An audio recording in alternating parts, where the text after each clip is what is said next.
Welcome to the Budget Zone, where you can get your magic fix without spending too much money. We pride ourselves on deck tech videos here on YouTube, so please stay tuned for more future videos just like this one. If you haven't seen our last video on a $20 mono black burn deck for the Pauper format, the link will be down in the description. Go check it out. Today's deck tech review is on a Pauper Bant Gate deck costing you just under $16 for paper and just under $3 for MTGO. This deck is very interesting and it requires you to blink your cards for the win.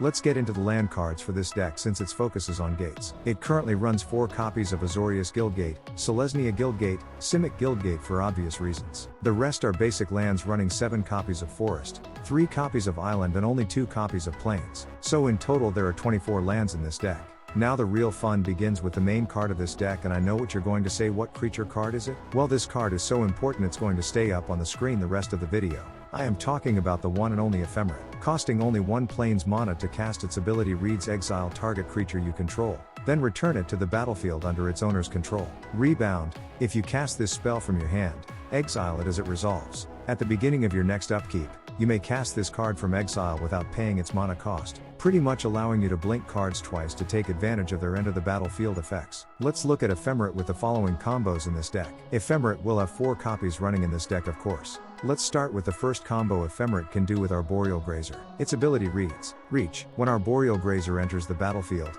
you may put a land card from your hand onto the battlefield tapped, pretty much allowing you to play more than 1 land per turn. Ephemerate will also combo with the following card, Coiling Oracle. It states: when Coiling Oracle enters the battlefield, reveal the top card of your library. If it's a land card, put it onto the battlefield. Otherwise, put that card into your hand, allowing you not only to place a land on the battlefield but also allowing you to have card draw as well, to always be a step ahead of your opponent. Ephemerate will also be able to blink the following card, Opal Gatekeepers. This card states: when Opal Gatekeepers enters the battlefield, if you control 2 or more gates, you may draw a card. If gates are already on the field, this will allow more card draw, which could possibly allow you to draw more land or even Ephemerate itself. Saruli Gatekeepers is another card that can be blinked with Ephemerate. It states: when Saruli Gatekeepers enters the battlefield, if you control 2 or more gates, you gain 7 life. So pretty much if you have an opponent that keeps attacking you or is hitting you with burn spells, you will be able to recover. Sunspire Gatekeepers is probably the reason why you will win the game you are playing for the following reason. Let's look at its ability. When Sunspire Gatekeepers enters the battlefield,